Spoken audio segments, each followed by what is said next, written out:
You're listening to the Joe and Rosa Show, proclaiming the gospel through word and through song. Hi, and welcome to the Joe and Rosa Show. I'm Joe. And I'm Rosa. And with us today we have blogger Leah Heffner. How are you today, Leah? I'm doing very well, thank you. How are you? We're doing quite fine. Thank you so much for being on our show. And so you are a blogger and you write a lot about motherhood and marriage. And so what would you say to our listeners? You write a lot about keeping marriages together and basically that God should be involved in them. If there's somebody who's listening, what can they expect to find on your blog in terms of marriage resources? Okay, absolutely, yeah. So my husband and I have been married for 6.5 years, and I would say since then, I always joke that I became a marriage resource junkie. I picked up Love and Respect right before we got married, and he said to me, I've heard a million sermons on how husbands need to love their wives better. He's like, but I've never heard anyone talk about this for what wives can do for their husbands. And so, I was like, okay, this is how I'm going to be a good wife, and I just dove into all of the things that I needed to learn, which was tons, and I'm still learning tons. But it just became this thing where I was like, okay, so first of all, I have a job to do, and the Bible is very clear about what it is, but that might look different at my house than it does at your house and it does at someone else's house. And two, I can work on this. It's not something that's going to happen on accident, and it's not something that's going to wait on the back burner while we raise little people and they move out of the house. This is something that I can do, I can learn about now, and I can work on now. And so a lot of my posts on marriage are encouragement. I'm not really like a, hey, do this or you're blowing it kind of person. I'm really like a, hey, why don't we try this? I haven't slept in 3 years, and this is something that I found really beneficial. Maybe you would find it beneficial too. Or how do you do this? I would love to hear from you. And so one of the big ways that I've been talking about that, especially in the last maybe in the last year, but is being actively thankful for your husband, and the idea that he does these things. We all do these things, big things, small things, all day long, and to look at him and say, hey, I'm thankful for this, and to notice those things, to say thank you, because the more good things we notice, the more good things we're going to notice. So, if all I notice and point out is my husband, what he's not doing or the ways that I feel like he's messing up, I'll just keep fixating on those. And so I'm really big on what you look for is what you see. So look for something good, look for something to be thankful for, and then thank him for that. And the thankfulness, that idea, almost everyone's heard of 1,000 gifts, that idea of looking for things to be thankful for all around you. You have this, you see so many more things to be thankful for. And doing that specifically in our marriages to say, okay, even if I can do nothing else today because in my case, I have 3 little people who need me really, really badly. I can take 12 seconds and I can say, hey, honey, thanks for taking out the trash today.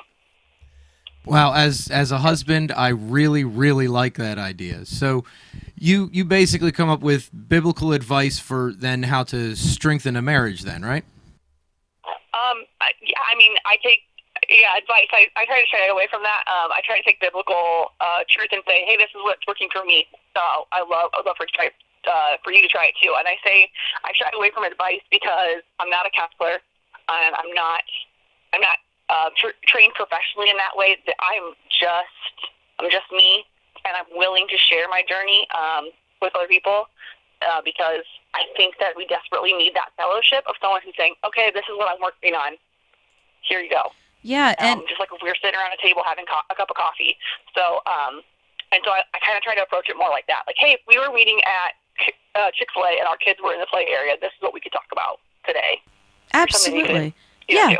And things from the Bible are universal. That applies to everybody, right? And so... Absolutely. Right. So, yeah, that sounds really good. The issue of being thankful. And, Joe, thank you for getting the computer running. Yes, because I certainly wouldn't have been able to do that. You talk about the issues of not sleeping, which our sleep for the last year and a half has been really patchy around this place. So I totally understand that. And about not putting the marriage on the back burner. What do you think sometimes happens? What's the trap that we sometimes fall into when we have this army of little people that we're raising, and yet we're still a wife to the husband that we married? So I think it's really tough because all of my little people, their needs are so immediate. Like the baby falls down, I need to pick her up and comfort her. The 3-year-old wakes up from a nap wet, I need to change his sheets and change his clothes and give him a bath. my 5-year-old has a loose tooth or a homework question, or she has not gotten attention because the baby fell down and her mother woke up wet and she's needing attention. And all of those feel so immediate because they can't do the things that they need for themselves in so many ways. They can't make themselves dinner. They can't take themselves to the bathroom all the time. They can't tuck themselves into bed. They can't read themselves a story.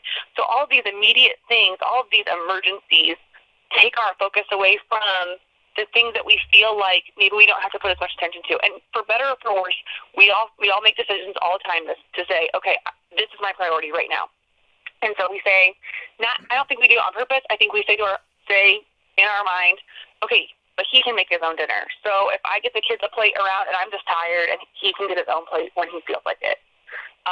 Or we say, you know what, the kids are in bed and I need some sleep. I do. And we haven't spent any time together in weeks because that's been a habit over and over and over again. And it's just this other person, we think, oh, they're going to tell us when they need me. That's what my kids do. My kids tell me when they're going to need me. He doesn't always tell me when he needs me. That's part of that relationship, that give and take that we've always had. We forget how to do that because people are asking us all the time. Have you seen that thing on Facebook, that joke about how I started a mom jar, like a swear jar, but it's for my kids say mom? I started a half an hour ago and I made $59 million already. Like, my kids tell me 59 million times a day that they need me. And my husband will wait patiently and not say anything, but I need to know, as his wife, as his other half, that he needs my attention too. And so, there's like a million little ways and probably less big ways, but there's ways that has to get built in, because otherwise in 20 years, when Lord willing all my kids move out of my house, he's still going to be there, and I don't want him to be a stranger. I want to know the changes that happened to him over the 20 years because we were doing them together. Well, that's really fascinating there. Let me ask you, what part of the Bible, what verses really help you remember that or help you work on your marriage? What's the most powerful advice you think God has given us? For me, it started with Ephesians 5:33, and wives, respect your husbands. That's where this journey started for me, realizing that to my husband, love looks differently than it does for me.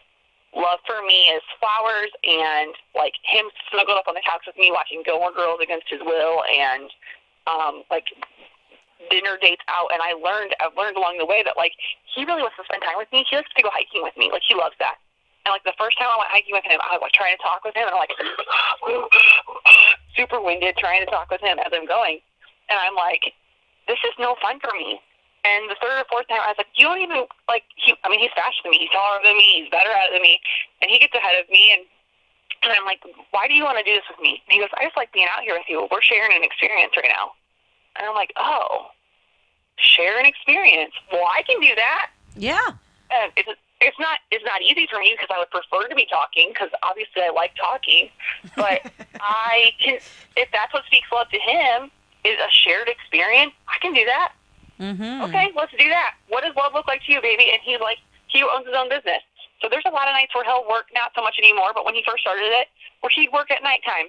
And I'd be like, okay, I'm going to bed. He's like, oh, really? Could you sit with me in the office? And I was like, I'm going to sit with this man in the office and do nothing? What a waste. But to me, it was a waste. And to him, it was, see, we're doing this together, shared experience. Mm-hmm. And it makes him so happy. And so learning that it's not any less loving, it's not any less anything, he's just different than me. Yeah. And so if I can communicate that love to him in a way that says to him that he's well loved, then we're laying a good foundation to get us through the hardest times. And we've, 6.5 years, we had 3 years ago, we had a super colicky baby and a hard job situation. We were almost done paying off all of our student loan debt, so we were like at the end where you're like cutting every extra thing out of your budget, like again, to get down. And we're just all these things, and it all came to like a head where we couldn't be, it was just a really hard season in our marriage, but we had these foundational blocks where at least every day I could be like, okay, I know that he does love me. This is a hard day. Okay, we can try again tomorrow. Yeah. Your journey sounds like it does, like it began and it pivots around the verse in Ephesians that you mentioned. Why do you think that that's something that we lack? I mean, sometimes, those of us who obviously are Christians or believers, we go to church. Why would that be something that, of course, your husband said that he appreciated that when they brought that up, because that's not something you hear on. But why do you think it's a problem for us as believers in the first place to basically lack that respect? I think it's twofold, or it's multi-dimensional certainly. And none of these ideas are my ideas. These are all the people that I read that are super, super smart about this. But like Shanti Feldhahn, who wrote For Women Only and For Men Only, she talks about how in our culture we believe that love is unconditional in a relationship, but respect has to be earned. And so that idea that you have to earn my respect, either way, we're finite creatures. All of our stuff is conditional. We're not perfect. We can't do anything unconditionally, but we can work towards that and say, okay, I can respect you the way that you are. There are things about you that are I can be respectful for. And then I think too, the other big part of it is that a lot of people get turned off by the word respect or submission. Oh, you mean he's in charge and he's the boss and he can do whatever he wants? Well, you know what? Sometimes you want to do whatever you want, and you want him to just love you either way. And so I think those two turn-offs make it so that it's a hard thing to approach from the pulpit or a hard thing to approach in a church setting. And I can't speak to, obviously, I have no idea, like, pastors' motivations, but, I think that those make them hard stumbling blocks for people when culturally it's a tough thing for people to get over. It just automatically, last year I was at a MOPS meeting. So MOPS is a Christian organization, but they don't, preach openly. Your meeting can, kind of be run however you want it. And somebody was speaking on love and respect on the book, Love and Respect, and a girl came to me at the beginning. She goes, I'm already ready to be offended. She's like, no one gets to tell me how to be a wife. And I was like, that's the attitude of so many people in churches, even believers, who are like, no one gets to tell me that I have to just do it this way. And it becomes a hard thing to talk about, even in a church, because people shut down automatically. Absolutely. And so if you could tell our listeners where they can find you online so that they can find these resources on both marriage and on parenting. My blog is called Life Around the Coffee Cup, and that's at my name, which is leahheffner.com. So it's LeahHeffner.com. Okay. All right. Well, thank you so much for being on the Joe and Rosa Show today. Thank you so much for having me. Thank you for joining us this week on the Joe and Rosa Show. You can find us same channel, same time next week. You can find us online at joeandrosahopkins.com, and you can find this program and many other episodes on our YouTube channel. Just go onto YouTube /Joe and Rosa Hopkins, or search for us on YouTube. I'm sure it should be able to come up pretty easily. You can find Rosa on lifeinsidetheHouseontheRock.com, and well, let's leave with a thought this week. Blessed are they that hear the word of God and keep it. Luke 11:28. I really like that verse. That's a wonderful one. That's a wonderful verse to keep in mind. It says quite simply that you will be blessed if you hear the word of God and you keep it. That means that you don't just hear the word of God, you have to do what it says. You have to keep the word of God. And you have to follow Jesus and let him guide your life. So we certainly thank you for joining us this week. And God willing, we'll be here next week, and you can join us then.